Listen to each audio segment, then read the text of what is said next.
Hello! Taking a little break from packing all your orders. It's taking longer than I was hoping it would because my legs are fried and I need to be standing up while doing all that. So that'll take a little longer than is optimal, but it's getting done little by little.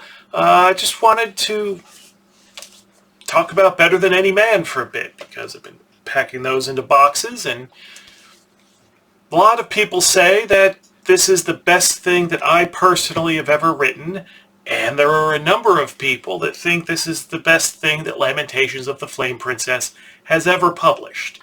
So, been thinking about that, and thinking about, Free RPG Day, because this was originally in a booklet form, put out for Free RPG Day, giving away thousands of copies for free.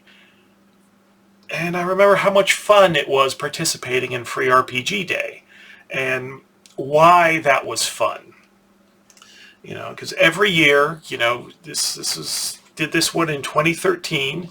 Then we did Doom Cave of the Crystal-Headed Children in 2014, Slugs in 2016, Vaginas Are Magic in 2017, James Edward Radji the Force Eldritch Cock in 2018.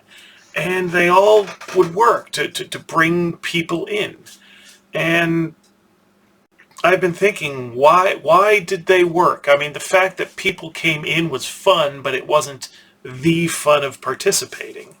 So how could they have worked to bring people in? Because Doom Cave was the closest of what Free RPG Day is supposed to be. And why does Lamentations work at all for the people it works for? And I overthink such things because it's, my shipping department is my living room, is my warehouse. I can't not be awake in my own house and have this stuff looking at me. So I think about it probably more than I should. And I think the answer, it starts off right here in the introduction, in the author's notes. Better Than Any Man. It's, welcome to LOTFP's Free RPG Day adventure. It isn't what it is supposed to be. We were told include quick start rules. We were advised to create a short introductory/teaser adventure. We were warned to make it suitable for all audiences. We didn't do that. You know why? 0. That is the amount of fucks we give about what we're supposed to do. And then, there's more to it, but it's like, okay, we're going to put out a large adventure for free, and it's going to be full on. We're not giving you a taste. We're giving you a free, full menu for you to decide if you want to come back to the restaurant. And people didn't know what to make of it. I mean, one of my favorite stories, it's funnier in hindsight to repeat, but there were stores that looked at this and thought, no, just no. And they threw them away. There is that story. I like to repeat, I get the email, or was it on G+? I forget where, it's hazy, but the fact was, somebody did claim that they went out to the dumpster behind their local game store that was supposed to be giving it away and saved copies out of the dumpster. That's what was happening with the game stores. They were like, no. We're just getting rid of this. And that's been a common theme through all of our Free RPG Day things.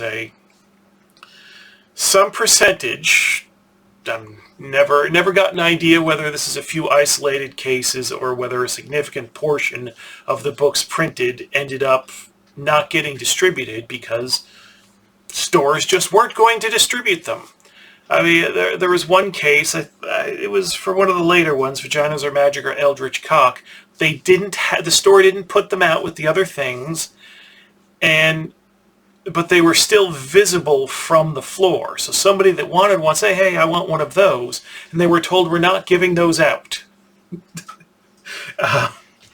That's... And that... So, yeah, it's something that most people, I guess, Lamentations is stuff either most people won't like, or people don't want them to like it, so they'll restrict access as they can. I don't know. I'm paranoid these days. But the question is, why does it work? Why are there people that seek out things that are sometimes put aside for being not suitable for audiences? And I was, having YouTube just automatically go through, music as I was packing, and some old Cannibal Corpse came up. And Hammer Smashed Face was what came up on the YouTube, but I remember the first time I saw Cannibal Corpse. It was February 1993, my first ever club show. I was just a few months in Atlanta. I'd been to a couple of more mainstream concerts. September 92 was Metallica, Guns N' Roses, and Faith No More at, what was the stadium in Orlando? That was the Citrus Bowl, I think. Orange Bowl's in Miami, so a Citrus Bowl, yeah. And then soon after coming to Atlanta, I saw Megadeth, and apparently Suicidal Tendencies opened for them, but I have no memory of that, funny enough. But that was in a, that was in the Fox Theater, big, big place. Cannibal Corpse was the first club show I'd ever been to. And I didn't even know Cannibal Corpse at the time. I had just started my journey seriously into metal, just starting to get into death metal. Just had a few tapes, but all of those tapes had thanks lists. The bands thank all the other bands they know, and Cannibal Corpse was on all of the thanks lists, so I figured, oh, this must be this kind of music. I've never seen this kind of music. They're playing, and the tickets were only like $5 at the Masquerade. And it's like, okay, let's go. And I, the weird fear, I still remember that sense. I was off going to school in Atlanta, and I was living out in the suburbs, and I never went anywhere by myself except to class. I just was, it's like, I can't walk around the city. So going to the seedy, bad neighborhood that the Masquerade was in by myself to see Cannibal Corpse by myself, having no clue. So I get there early enough that people are still lined up before doors open. And I start, and that was my first time seeing people in all the different death metal shirts. And I didn't know anything about any of these. But I'm just realizing that this thing that I found and I'm thinking is this secret hidden thing that I'm buying stuff from chain record stores. So it wasn't that hidden, but I didn't know anything about it. I was just stepping into this world. So that was wild, just listening and hearing people talk about bands and new releases and stuff, and rumor, and I found this, and this is out, is this coming out, is this band broken up? And I had no idea what they were talking about. And so doors open, I go straight to the front against the stage, because that's a good idea. And Epidemic opened up, and then Unleashed opened up, and then those went normal, about what I expected. Unleashed, dude, filled up a horn full of beer and splashed it all over the people in the front. And so I was like, oh great, now I smell like beer. And, and even then I was a weirdo who didn't drink, so I wasn't that happy, but it was all new and experience, and oh my god, I was just like freshly 18, just just like, oh, what is all that? Oh my god, oh, he's singing Viking stuff.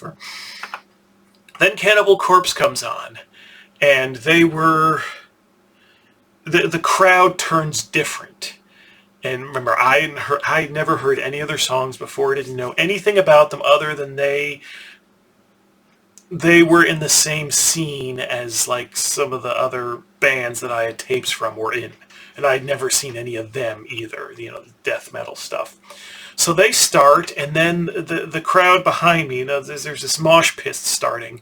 So the waves of, I'm up against the stage, the barrier, and people are just boom.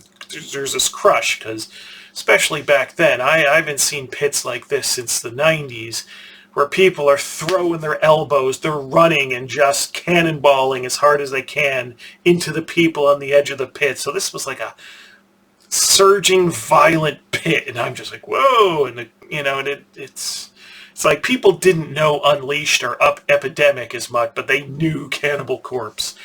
And I'm just looking up at just transfixed at the whole spectacle, and the fact that this stuff that I've been listening to some tapes from is now like real in front of me. And oh my God, there are hundreds and hundreds of people here, and oh my God. But, Chris Barnes, singer of Cannibal Corpse at the time, I can't tell a word he's saying. And even, and he's even doing, and this next song is blah. And then I'm just like, oh, yeah, metal. And then he says, and then song ends, and then he's just like, this next song is called Entrails Ripped from a Virgin's Cunt.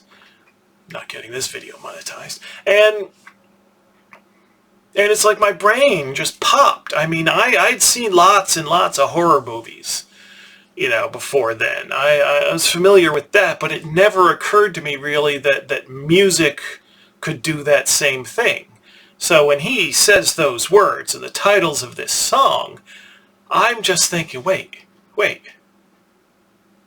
You can do that? That's something you can do with, oh, wow. And I've had those kind of musical experiences. It was the next year, also opening for Cannibal Corpse was the band Cynic, who were more of like a prog metal, death metal, new agey hybrid thing. And I remember being in the crowd for that, and it was that same reaction. You can do that? I had no idea. When you don't know, you don't know. And so when this pops into, I don't even know, was my stuff even in regular distribution yet? I don't remember. But so Better Than Any Man is there. And how many people are picking it up and seeing that attitude? The number of fucks we're giving is 0. And wait, they're saying fuck in an RPG. And some of the stuff that's in here, all the gore and cannibals and the sheer scope compared to everything else that's on the table. I wonder if part of the reaction, there's going to be people that recognize things that they like and be like, oh, okay, whoever's making this, they know my taste. But I'd also like to think, and the fun part for me, I think, is the idea that someone picked this up, or one of the other free RPG Day things, and they had never considered that role-playing games could do this. And so they have that same reaction that I did, looking up at Chris Barnes back in 1993 going, oh, wait, you can do this. And so, that's why Free RPG Day was so great, because you could show, we could show what we do here to completely new people. People who were unsuspecting, people who wouldn't know if they were going to like this or not. And some people are going to bounce off of it hard. Most people aren't going to care. And then some people are going to have the, I found it. I found my thing. And that was the good part for me. The fact that they'd become customers from that point, that's secondary. That's yes, good, but secondary from the fact that I've connected with another human being creatively, and that lights them up. And so, when doing these releases for the past few years, It's like good. It's like, yes, I want to present these to people, and I'm very glad there's an audience. But it's also a bit frustrating because it's like I'm aiming it at my audience. And it's like people who already know they're into it. And there's no easy... there's no easy avenue anymore like Free RPG Day when we were able to participate in that, where you can get like a physical book that someone can hold in their hand, that the whole thing is inviting them to look for new things and to check new things out at no cost to them beyond the trip down to the game store, and to be able to connect with completely new people like that, saying, you know, we exist, here we are, this is what we do, and someone on the other end going, oh my God, someone's doing this. And yeah, so in that sense of wanting to show people things, you know, that's a big part of being a publisher. Even back when I was doing my metal zine, it was all about wanting to show people something new. It's like, I've heard this cool band. You should hear it too. Please discover it. And again, there'd be people that would just hate my taste in music and it'd bounce right off. Most people didn't care. They liked what they liked.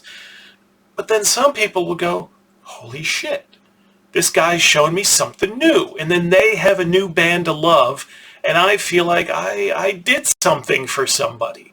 I helped both the band and this new listener.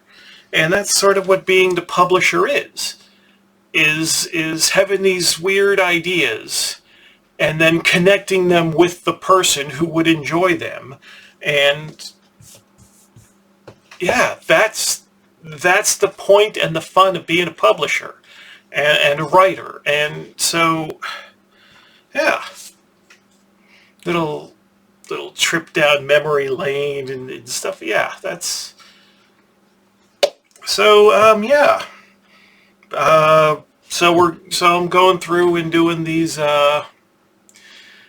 packing all these things. Couple hundred orders, I think I need to get through, and it'll probably take a couple weeks before everything's out the door. So thank you for your patience there, but I really physically can't stand up like all day for 2 weeks or a week or whatever. So it'll be a little while, but slowly but surely getting things done. I'm probably operating at about half capacity that I would have in previous ordering cycles. So yeah, hope you're doing well. I'm doing comparatively well. I have no idea how to end videos, obviously.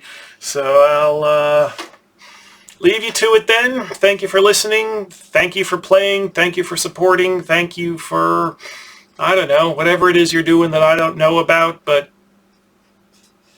thank you anyway. Good day.